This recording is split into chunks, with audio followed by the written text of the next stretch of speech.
Hey there, YouTube. Now, if you're a guitar player, you know there's two paths that guitar players take. One of the paths will be with distortion, where you never have any clean. It's just all distortion, um, and you really never shut that off. It's just always dirt. Just the most distortion, the more the better.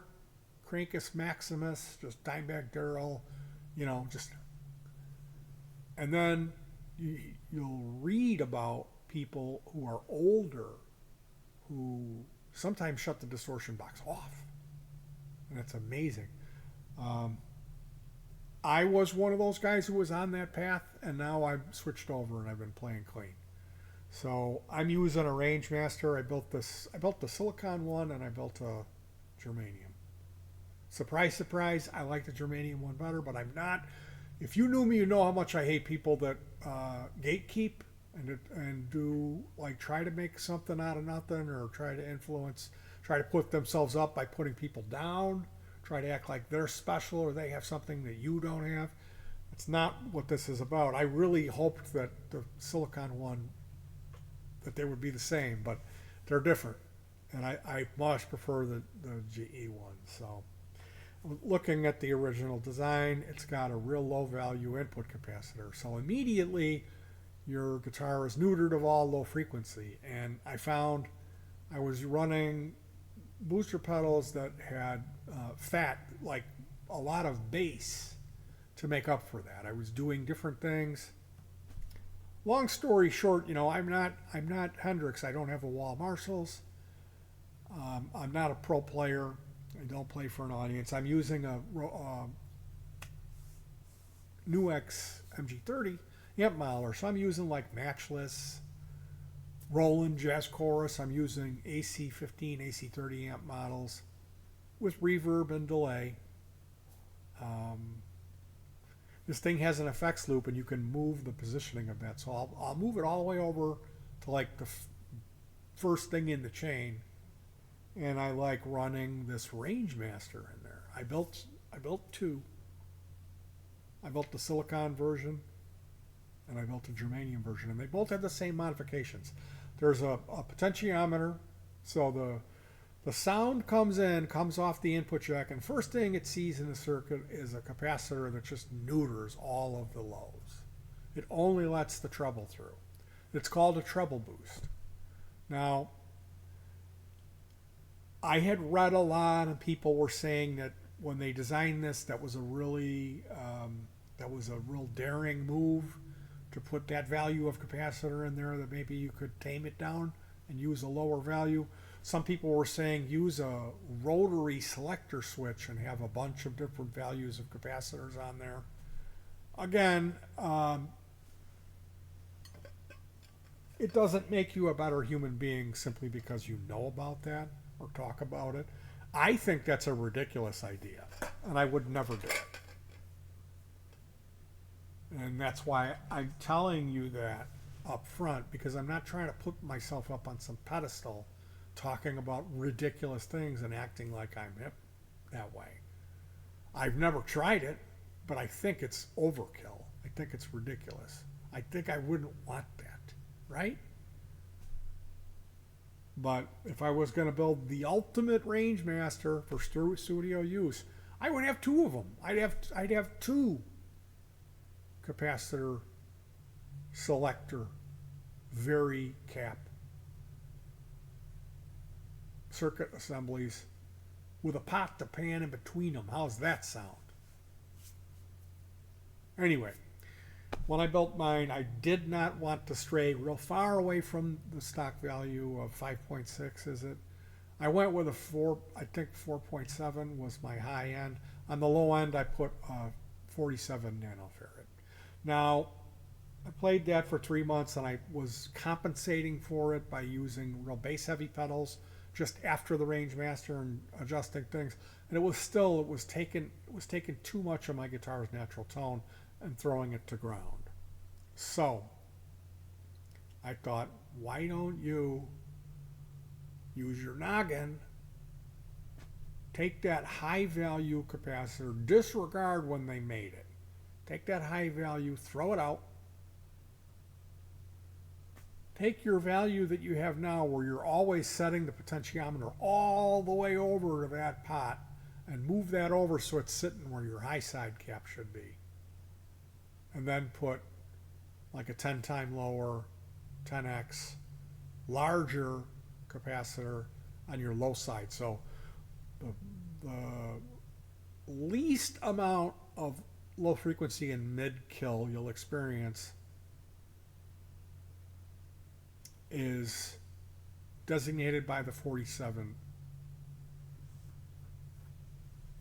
nanofarad capacitor.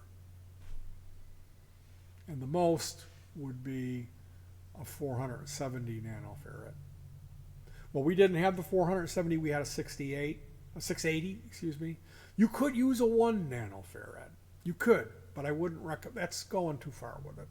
So if you're into rangemasters, or you want to see what that's all about, it's a pedal that's going to just like a clean boost, but it's got a real lot of high end, like a tube screamer.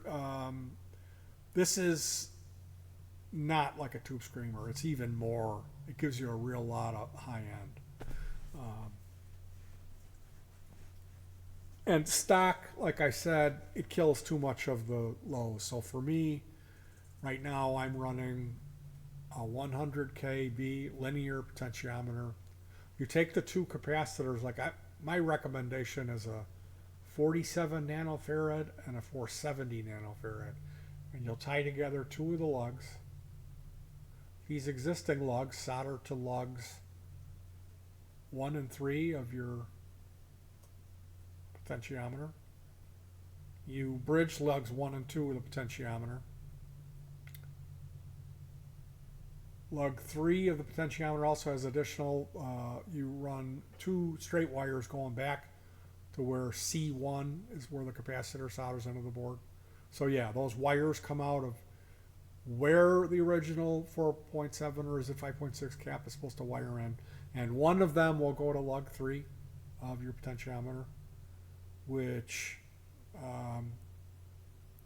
like I said, initially you solder together the two capacitors, you solder together the two legs like this, and then 1 and 3, the legs go like that.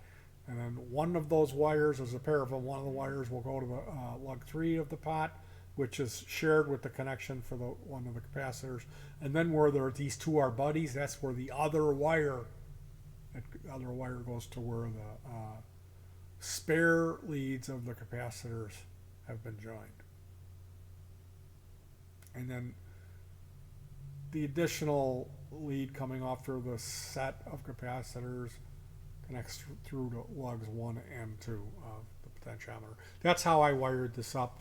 And the effect is it's just like this potentiometer, when you turn it all the way up, it's letting the least amount of bass and mid-range through. The more you turn it down, the more the mid and the low end come into the picture.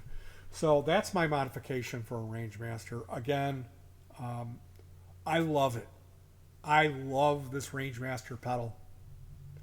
I ran a 9-volt battery, like a dollar store carbon comp battery in it, whatever that cheap 99-cent Dollar Tree battery is. It's not an alkaline battery.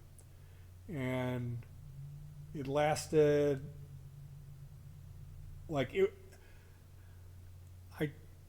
I built this pedal on the 30th of December. Now we're at the end of March, and the battery had 7.5 volts in it. So, mind you, there's a pretty bright LED in there.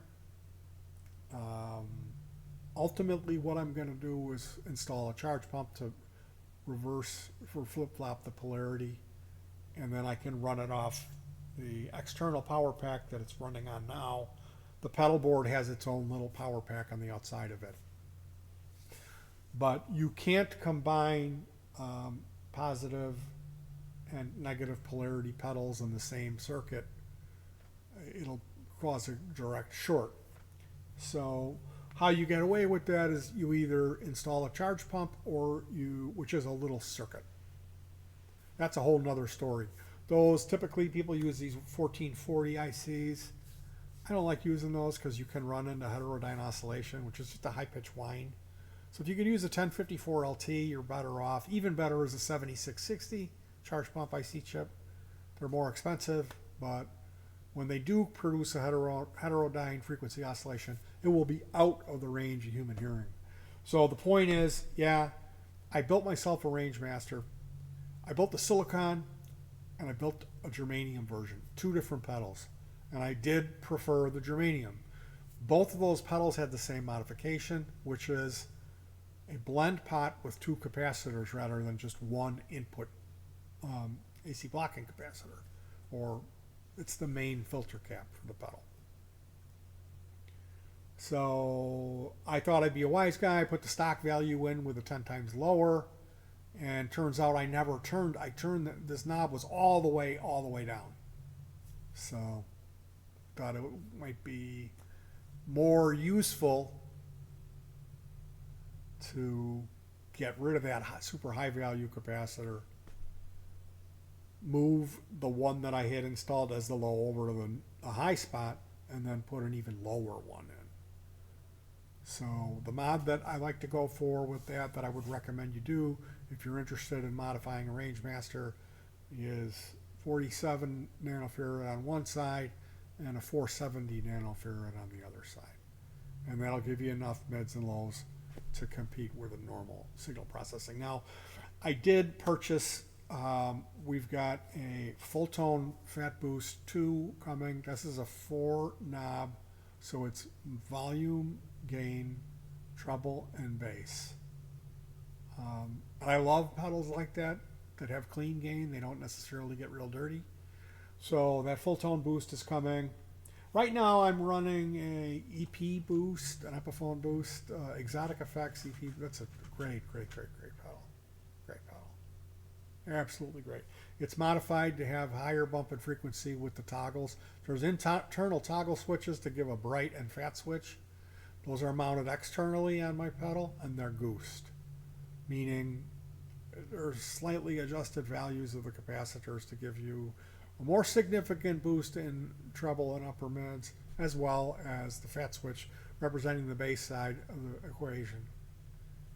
So we got to see. I mean, they're toggle switches versus pots, you know.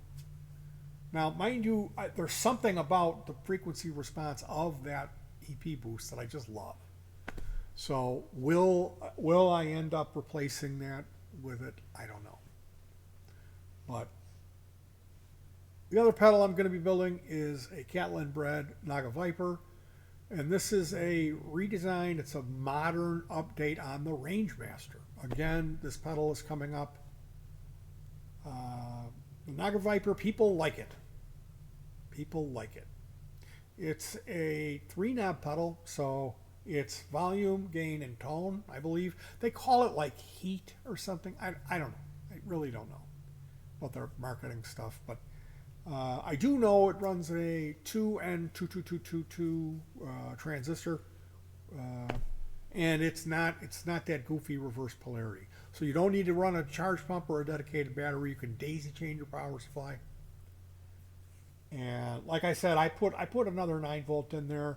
More than likely, when that one dies at the end of the season, I will probably just solder myself up a charge pump circuit and install a 2.1 mil DC female port on that pedal and hook it up to the battery port and see how does it work.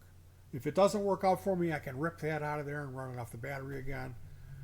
But that's my update for the Rangemaster. I really love the Rangemaster. If you're going for cleanish or clean, you know, like I said, there's 2 paths guitar players go by.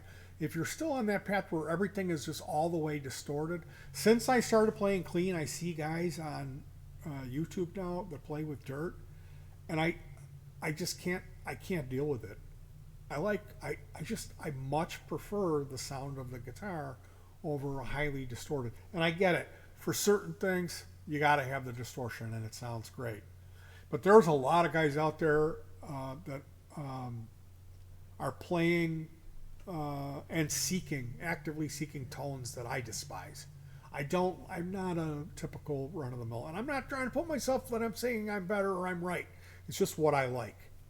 And I've played with guys where they love certain things. What I call farty or splatty. They'll go, oh, that sounds just like a tube amp. Okay.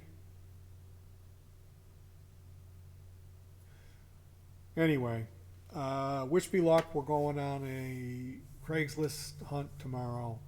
I've been looking for the longest time. I spent a real lot of time trying to find a deal on a used, well, I don't even know. Did I say in this video what we're getting? I'll leave it as a surprise. Getting something new for the Duo, and hopefully that'll work out. It won't be that when we go to look at this thing, it's damaged or the guy's trying to pull a fast one on me. This has not been a easy hunt. Usually I can find what I want for a good price pretty easily. This has been really difficult.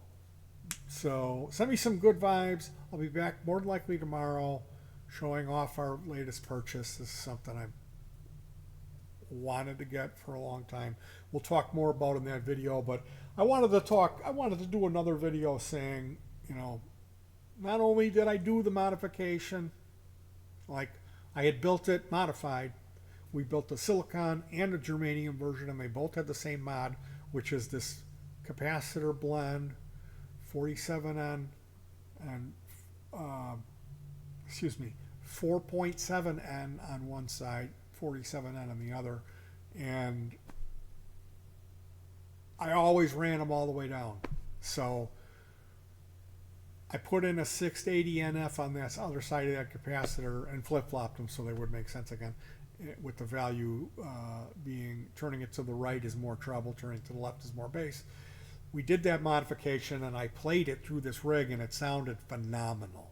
Like it's like, I can't tell you how much I've arrived at that, like that you found your guitar tone. That's what it is. The one clean tone that I like to use, part of it is that rangemaster. It might be nice to have another pedal after it to boost the low end a little bit, but man, does it sound good. It really sounded excellent. It really did. And then I had other patches that were modern high gain sounds, not gent. I'm not detuning the bass. When I say modern high gain, I'm just saying it's not a fuzz. It's more of a slightly scooped distortion sound. And man, did it sound good. And I was still running the stupid rangemaster. So it worked great for that too. All right, you guys, thank you for joining me on this one. I'll talk to you guys soon. Hug your pets and